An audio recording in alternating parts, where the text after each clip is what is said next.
Estonia. Silja Europa Estonia.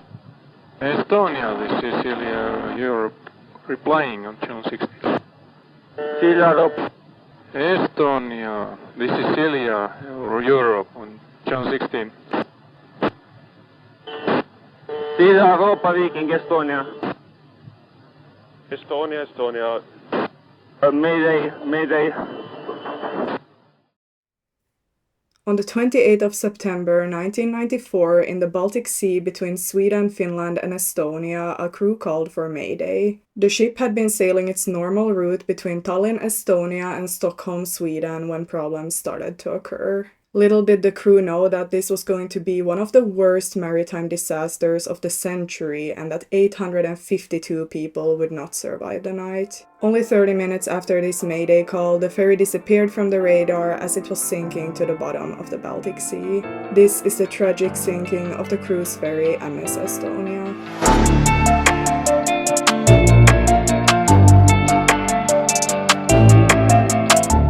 So hello everyone and welcome to my channel. My name is Elin and on this channel I cover true crime cases that have occurred in the Nordic countries. This case is a little bit different from my usual cases as it's actually not a true crime case but more an accident full of conspiracy theories. And there are so many factors to include in the video, both the accident itself but also previous mysteries that happened on the ship. So I just thought it was super interesting and I wanted to make a video about it, so hopefully you will also feel like it's an interesting topic. I'm just gonna jump straight into the case that happened in the Baltic Sea. MS Estonia was a cruise ferry built in Germany in the year 1980 for a Finnish shipping company. The ship was originally ordered from a Norwegian shipping company with intended traffic between Norway and Germany, but last minute the company withdrew their order and the contract instead went to the Finnish company. Other companies had also shown interest in the ship, so finding another buyer would not be hard. MS Estonia was also originally supposed to be around 137 meters, but it was lengthened to 155 meters, which is around 500 feet. This meant that the superstructure of the ship had to be redesigned shortly before the construction of the ship. MS Estonia was doing ferry routes between Finland and Sweden by various companies, for example Viking Line, then F-John until 1993, when she was sold to a Swedish shipping company for use on a route between Tallinn and Stockholm after being newly renovated. The ferry was previously sailing under the names Viking Sally, Silja Star and Vasa King, and during the Viking Line service the ship suffered some accidents and mysteries. In May of 1984 the ship was grounded outside of the Åland Islands, and the following year the ship suffered some propeller problems. In 1986 a passenger was murdered on board, and in 1987 another murder and attempted murder took place that to this day remains unsolved. And I have done a video about the unsolved case that happened on the ship while it was called Viking Sally, so I'm not gonna go any further into the case in this video, but I will link the case in the description for those interested in hearing about it. The case is about two German tourists in their 20s who got attacked while sleeping on the ship. It's super interesting and as I said it's still unsolved. After these accidents the ship was renamed and served as Vasa King for the next few years. It has been reported that the Vasa King was widely considered to be the best behaving ship in rough weather to have sailed from Vasa, and it was considered luxurious. The ship then started sailing under the name Estonia in 1993 between Tallinn, Estonia and Stockholm, Sweden as the largest Estonian-owned ship of the time. MS Estonia had the capacity of up to 2,000 passengers and 460 cars. The construction of the ship's bow consisted of an upwards opening visor and a car ramp that was placed inside the visor when it was closed. An identical bow construction had also been used in Diana II, which was a sister ship to MS Estonia. The ship consisted of 11 decks and passenger facilities were located on decks 6, 5, 4 and 1, while crew members occupied decks 8 and 7. Decks 2 and 3 were dedicated to cargo. On the 27th of September, Estonia departed slightly behind schedule at 19:15 and was expected in Stockholm the next morning at 9 a.m. She was carrying around 989 people, 803 passengers and 168 crew members while crossing the Baltic Sea. But the number of passengers might actually have been higher since it has been suggested that 69 more people that were unaccounted for were traveling on the ship.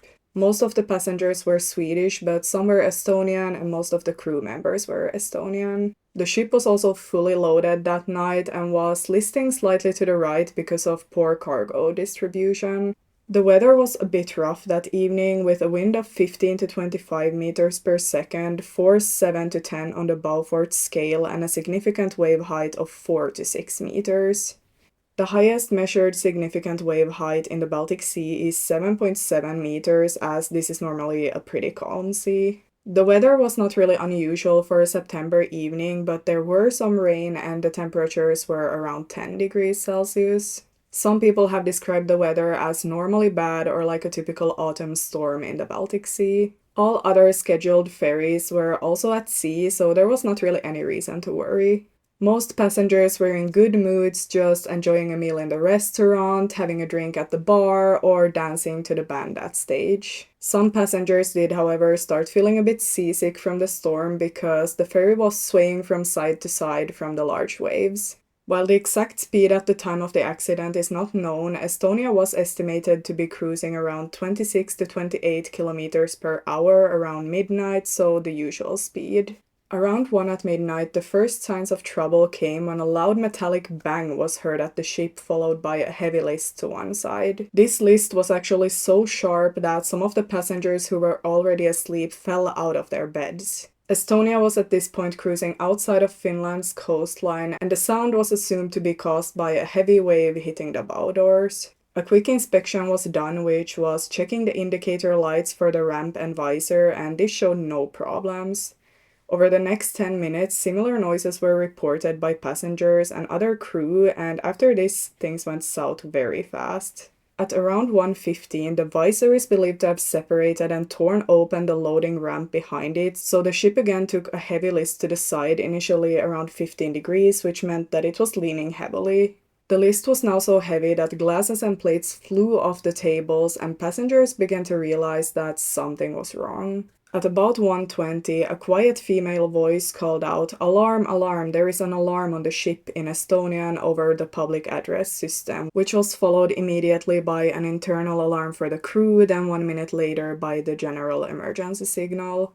Because the ship was leaning and water flooded in through both car deck and windows, it was hard for many passengers in their cabins to move towards the boat deck. The windows gave way to the powerful waves as the ship listed and the sea soon reached the upper decks. Survivors have reported that water flowed down from ceiling panels, stairwells, and along corridors from decks that were not yet underwater, which contributed to the fast sinking. Since the ship was leaning heavily, people were walking on the walls and just holding on to anything, and some lost their grip or just fell and got hurt. And to be honest, all I could think about when reading this was Titanic and how this is my worst nightmare. I just can't imagine the panic that you would feel in this moment. It's just so awful to even think about. Other passengers were completely frozen with fear, and one survivor recalled his girlfriend and his parents just freezing from the panic, so he ended up leaving them and saving himself. Most survivors have stated that their survival instincts just kicked in and they realized that if they wanted to survive, they couldn't help others and just had to help themselves. But of course, they are left traumatized from the panic in other people's eyes when they realized that they were stuck or that they just couldn't fight any longer. Many people who had made it to the outside of the boat realized that the boat was on its side, so the lifeboats were basically useless, so all they could do was just sit and wait for someone to come save them. A mayday was communicated by the ship's crew at 1:22, but did not really follow international formats or rules. Estonia called another ship, and only after making contact with her, the radio operator uttered the word Mayday. The radio operator on the other ship replied in English, "Estonia, are you calling Mayday?" And after that, the conversation shifted to Finnish when third mate Tammes took over, and he was able to provide some more information, but was not able to give their position due to lack of power. This, of course, delayed the rescue efforts, and Tammes would later die in the sinking himself. The crew was later able to give their exact position to nearby ships, and Estonia sent their last radio message saying, "Really bad, it's looking really bad right now." One woman had made it to the outside of the ship along with her pregnant friend, and she was trying to calm the friend down as the pregnant friend was, of course, panicking. The woman promised her friend that she would bring her home again, and the woman eventually calmed down. Suddenly a huge wave came, wiping both of them into the ice-cold water, and the pregnant woman would make it home, but unfortunately neither her or her baby would make it home alive. By 1:30 a.m. the ship had rolled 60 degrees, and by 1:50 a.m. the list was 90 degrees as water flooded into the vehicle deck. Estonia was soon turned completely upside down before her 4 engines cut out completely.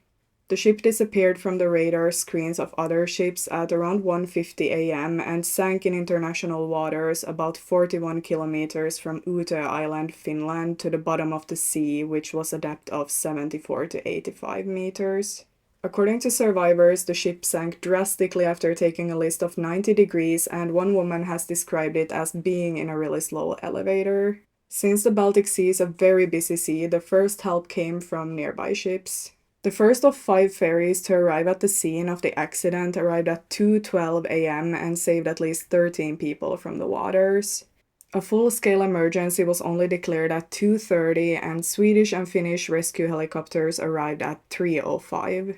The Swedish helicopters took survivors to the shore, while the Finnish board guard helicopters took the riskier option of landing on the ferries. The pilots of one of these has later stated that landing on the ferries was the hardest part of the whole rescue operation, but despite that, his single helicopter rescued 44 people, which was more than the ferries. All in all, ships rescued 34 and helicopters 104. By the time the rescue helicopters arrived, around a third of those who escaped from the Estonia had died of hypothermia, while fewer than half of those who had managed to leave the ship were eventually rescued. The ferries played a much smaller part than the planners had intended because it was too dangerous to launch their man-overboard boats or lifeboats. Of the 989 on board, 138 were rescued, but one later died in the hospital, meaning that all in all the sinking claimed 852 lives, making it one of the worst maritime disasters of the 20th century.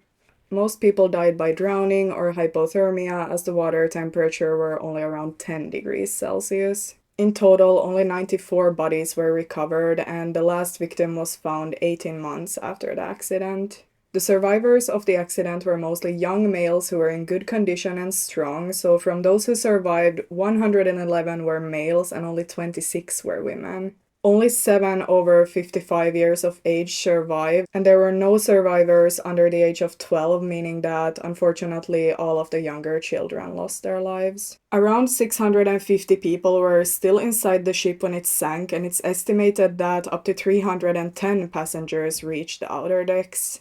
The victims were of many different nationalities, but most victims were Swedish and Estonian. Estonia sank in international waters, which had never happened before, so a commission with members from different countries was created. A Norwegian company examined and videotaped the wreck of Estonia before creating a report, but for some reason, many parts of the ship were never filmed. The interesting and a bit suspicious part about the report is that an exact same reason behind the accident had been given the same night as the accident by the Prime Minister of Sweden. At that point, no investigation had taken place, so how could he possibly have known the reason behind the accident? Anyway, the official report indicated that the locks on the bow door had failed from the strain of the waves, so it had separated from the rest of the vessel and dragged down the car deck ramp, allowing water to pour in. The bow visor and ramp had been torn off at points that would not trigger an open or unlatched warning on the bridge, because that's the case in normal operation or failure of the latches. The bridge was also situated too far back on the ferry for the visor to be seen from there, and none of the video cameras showed this part of the ferry, so basically no one knew what was happening. The bow and visor was also under-designed, as the ship's manufacturing and approval processes did not consider the visor as critical items regarding ship safety, which is just crazy. I feel like this should be considered one of the most important safety risks. The first metallic bang that was heard was believed to have been the sound of the visor's locking mechanism failing, and the continuous noises from the visor flapping against the ship as other locks failed before completely tearing off. This allowed water into the vehicle deck, which was seen as the main cause of the sinking. The ship was already listing because of poor cargo distribution, and the list increased rapidly, flooding the decks and the cabins. So basically, all in all, the bow door had separated from the vessel, pulling the car deck ramp open.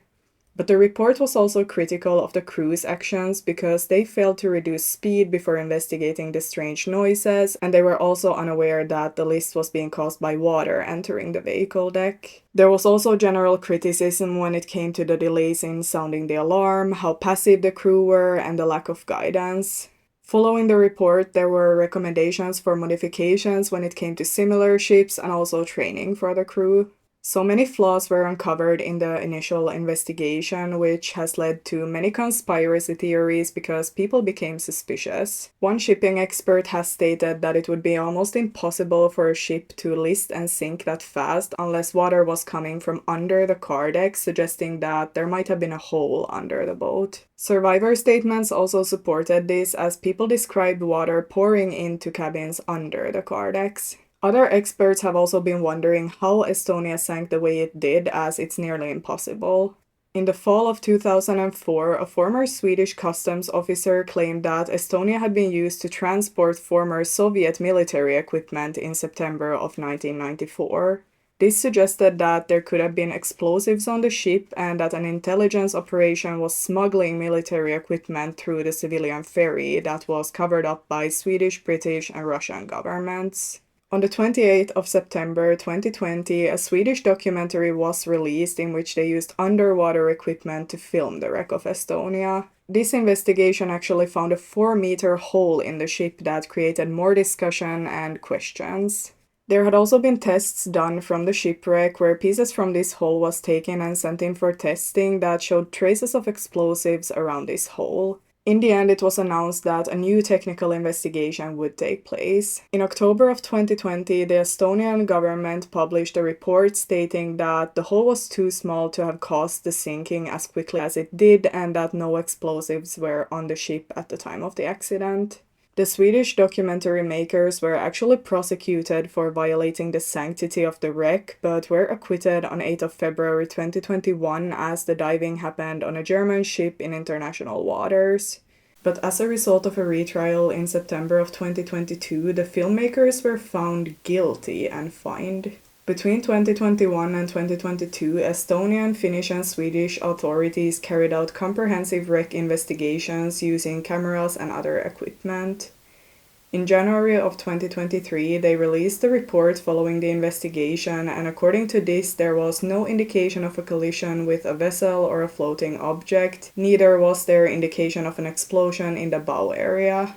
It was also concluded that the ship was, and I quote, not seaworthy, and that if an inspection would have been performed, the vessel would have not been sailing the Tallinn-Stockholm route, and the accident would probably not have occurred.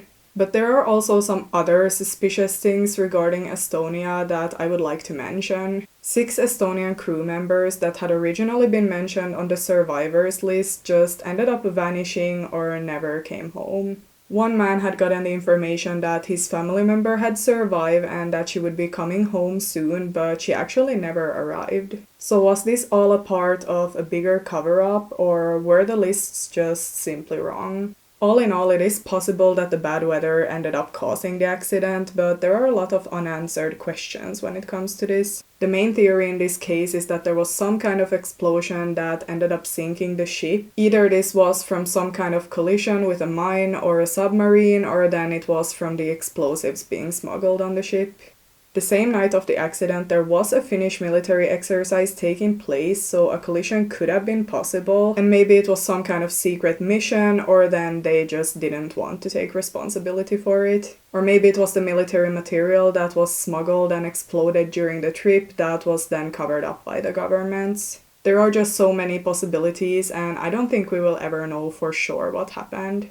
In the aftermath of the disaster, many of the relatives demanded their loved ones would be raised from the water and given a land burial. They also demanded the entire ship to be raised so that the cause of the accident could be inspected in detail. Because of practical and economical difficulties lifting the entire shipwreck, but also moral implications of lifting up the bodies, the majority of the bodies or shipwreck were never lifted. The Swedish government instead suggested burying the whole ship at the bottom of the sea with a shell of concrete, which is not the same at all, by the way, and the ship is now considered a grave. This was met with a lot of demonstrations and upset family members, which is pretty understandable. Estonia is one of the deadliest sinkings of a European ship after the Titanic in 1912 and the RMS Empress of Ireland in 1914. It's also the deadliest shipwreck to ever occur in European waters, with 852 lives lost. Just like Titanic, the disaster had a major impact on ferry safety, leading to changes in safety regulations as well as the design of ships. There's also a memorial for the event in both Estonia and in Sweden. But that's all that I have for this case, and I just truly hope that this video was not too messy, because there are a lot of information to include in the video. I'm also feeling a little bit tired and low on energy today, so hopefully that was not too obvious in the video. But I'm super curious to know what you think. Do you think it was an accident, or do you think it was a cover-up to something more sinister? I personally wouldn't be surprised if it was some type of cover-up, because you just can't trust the leaders in most countries anymore, and there are a lot of shady things going on behind people's backs. But I just also feel like it is possible that it was a tragic accident, but why were everyone involved acting so suspicious in that case? Anyway, I'm just gonna wrap up the video here, so thank you so much for watching today, and hopefully I will see you in my next case. Goodbye everyone.